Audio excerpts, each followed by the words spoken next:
going on, guys? Just gonna get out a randomizer.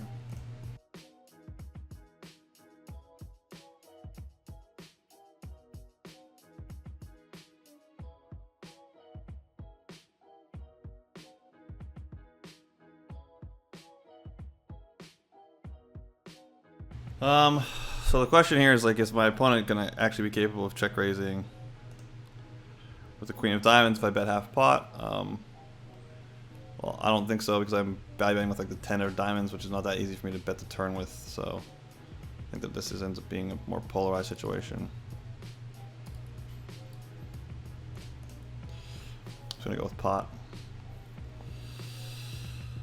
Yeah. So I mean, we rolled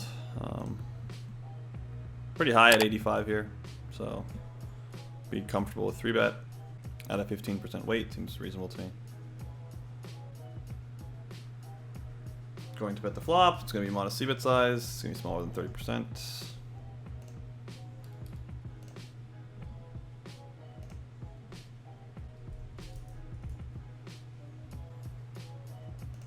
Fairly interesting. I'm not sure if this player's going to have a lead here. I think that they probably should. Not sure. Also not sure if this player's going to have a weak enough flop calling range. So I'll go ahead and check.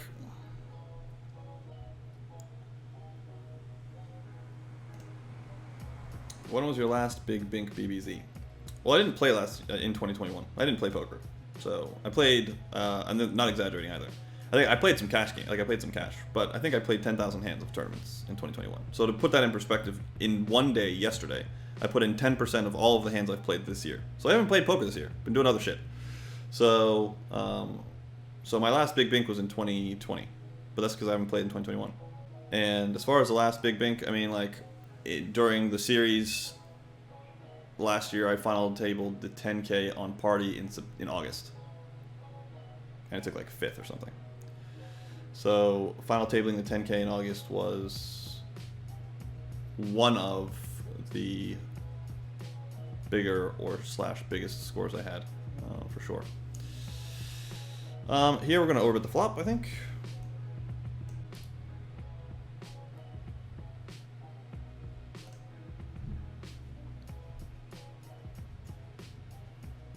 Pretty standard spot for me. This is a sizing choice that I use very often with bluffs and value on this board texture. I also have a checking range on this board texture, but I don't really check this hand. So other hands go in the check. If we get check raised, we shove and lose to like 8-7 a bunch, but we still shove. It sucks when he time banks and folds, because it means he might have folded like a pair or something. But maybe he folded like Jack 9, which would be cool.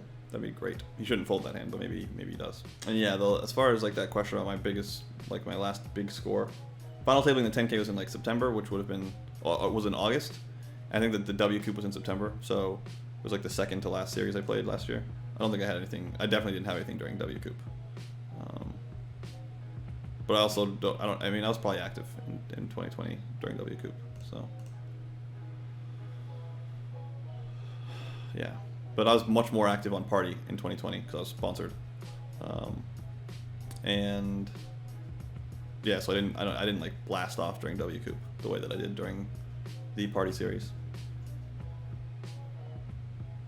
So this board's like a decent one for the big blind. If this were heads up, it's not a bad board for the cutoff flat. So I think this is going to get checked by me fairly often. I don't mind blocking. I don't think it's bad, but I don't think it's very good either. My hand's not worth much. It's worth 0 now. Interesting when this player is like kind of time banking down.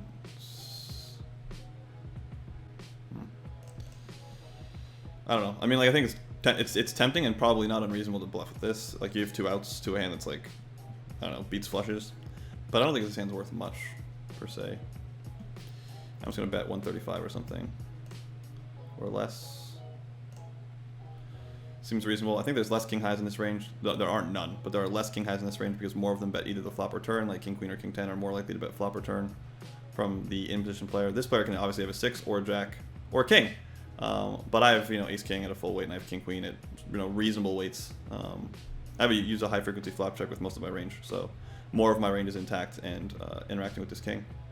And I can definitely have ace king or king queen where I dominate all of the king x components of the big blinds range and still value it thinly. I could still have Jack X, and I could try to represent like a larger, I could use a larger bet size to try to represent the Jack X block. I think that's reasonable. I have a Jack X at a good frequency still, so I can go either way with like a big bet trying to represent Jack X, or like another bet representing, you know, like the bet that I made where I'm representing like thin value from Ace King or King Queen. It's probably more credible, I think, in people's minds to think that to like represent the King X block. Than the Jack X block, because I'm going to be betting the Jack X block on the turn a lot. 97, eh? 3% 3-bet. Okay, fine, fuck it. I think this hand's like viable to like 3% 3-bet. I don't think it's like a high frequency 3-bet at all, but I think 3% like seems reasonable. Against min, seems reasonable. Maybe not. It's pretty fucking weak. Obviously, like, I mean, King 8-2 is not a very strong hand. And like, you know, I just have Broadway, like I have King 10 suited. Like, this is probably kind of spewy, but oh well, let's just smash a king. There we go. It's good to be BBZ. I run better than you. Sorry. So you're like, how the fuck did you 3-bet King 8 suited from there? It's like 3%, dude. Like the 3% thing, it got me. Like the 3% got me. The 3% thing got me. What do you want me to say? I 3-bet because the 3% thing got me. It's like, it's a 0% 3-bet. Like, you're supposed to just see 3-bet with suited Broadway. I'm like, yeah, probably. Probably, but like, it's 3%. You know, it's 3%. Every once in a while, you know, 3% thing comes up, it's fine. Tom Dwan would do it. Fuck it. 3%.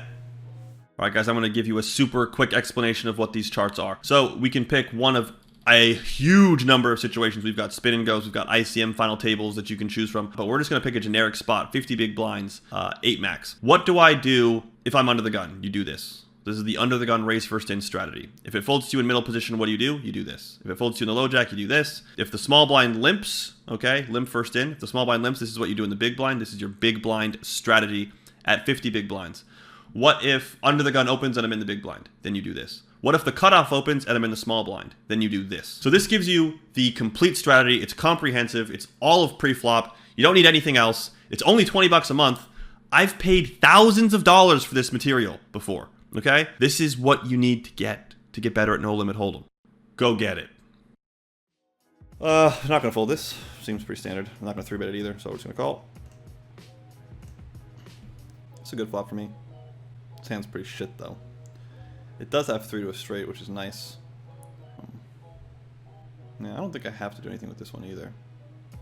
So I won't. Do you know off the top of your head how to add a randomizer to the HUD? Just, it might not even be in the bundle because I added it recently. Sorry, we rolled a 48, so we're not going to 3-bet.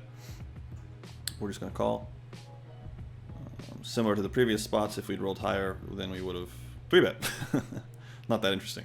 As far as how to add one, though, like you can just Google Poker Tracker 4 randomizer or Poker Tracker 4 RNG, and I didn't do anything smart. I just downloaded it from the Poker Tracker 4 forum. I don't think this hand's going to be like a very high frequency check raise. I also don't think that you're going to want to check raise as much with the King of Hearts, so that's why I didn't think about it. This will kind of suck if he bets like 400,000 or so. If he bets 600,000, I think is just the wrong size a lot. Yeah, that sucks. I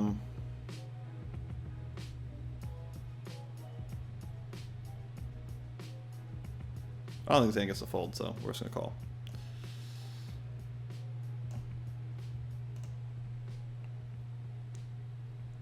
Damn. Pinched. Yeah, I mean, the turns, it felt close, but didn't feel like it mixed yet. Like, basically, like, why not, right? Like, why not? Well, like, where's he value betting from? I mean, clearly he's value betting from Ace Queen Plus, because that's what he had. So if you start with that as a premise, because that's what he actually did, then, you know, Kings is value betting, obviously, Aces is value betting, so Aces, Kings, and then, like, you know, how is he bluffing? Well, he's probably bluffing with, like, 9-10, Jack-10, Jack-9, one spade type hands, right? So I make the bluffs available with this hand. So, like, for example, I could think about folding Queen Jack or Queen 10, because I would block some bluffs. But this hand doesn't really block bluffs, and, like, calling with flushes is not an option. I do have an offsuit hand right now, but I don't have so many offsuit hands in the small blind flat. So I don't think I want to just, like, peel with, like, the one spade variations. I don't think that there's enough of those. So I think that we just call with King Queen and just, like, suck it up and lose sometimes. Sometimes he's bluffing and he gives up. Sometimes he's bluffing and he takes me off the hand, but whatever. Sometimes it's a chop, potentially. Like, you could have king queen. It's not impossible. Turn was pretty gross, though. I mean, like, against that sizing choice, it's possible that, like, queen jack and queen 10 and king queen fold. It's possible. I don't think it's very likely, but it's possible. BBZ, what's your personal opinion about Dom? He's very good, but he also seems, you know, to have an interesting social media strategy.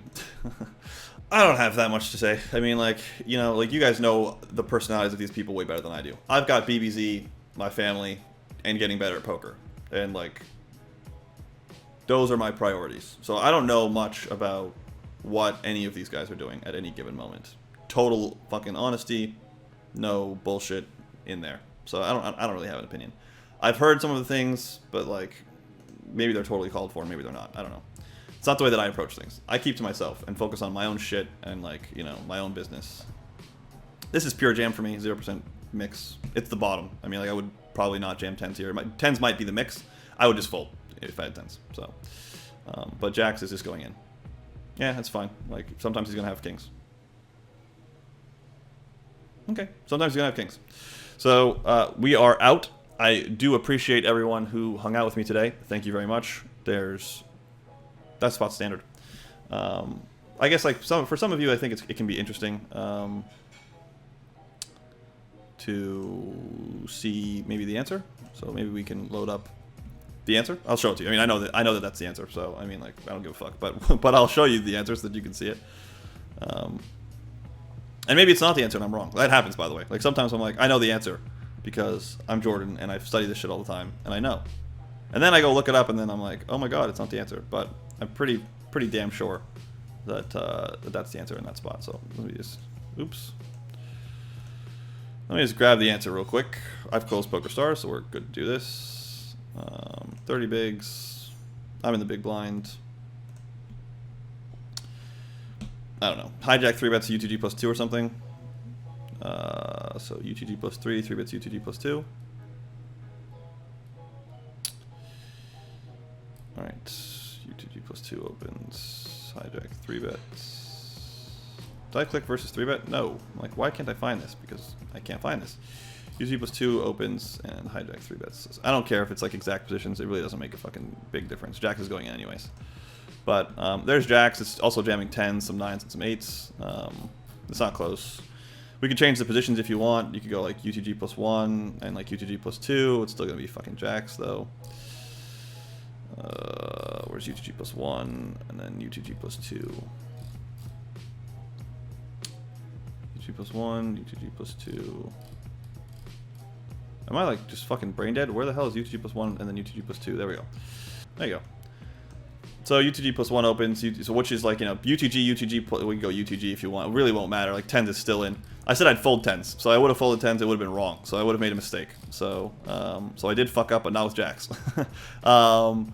And you know, you can go like UTG plus 2 opens, UTG plus 1 3 bets. There you go. So I don't know exactly what the positions were, but I thought UTG opens, UTG plus 1 3 bets, and then 10s is the mix.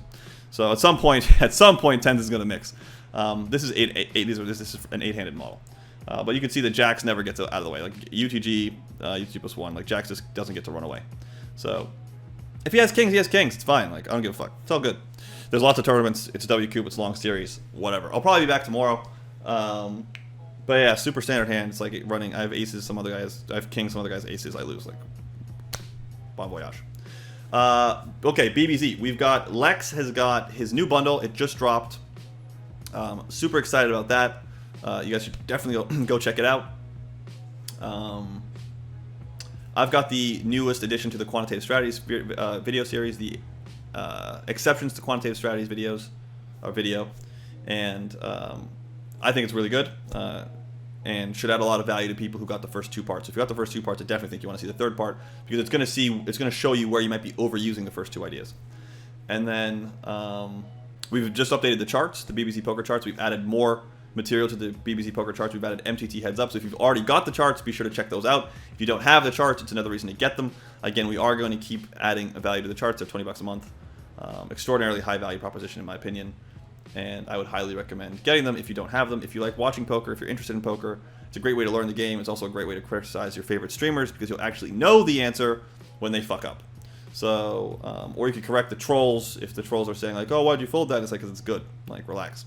So yeah. Anyways, thanks very much, guys. I appreciate everybody hanging out with me today. A lot of fun, and we will be most likely back tomorrow. So thank you, and adios.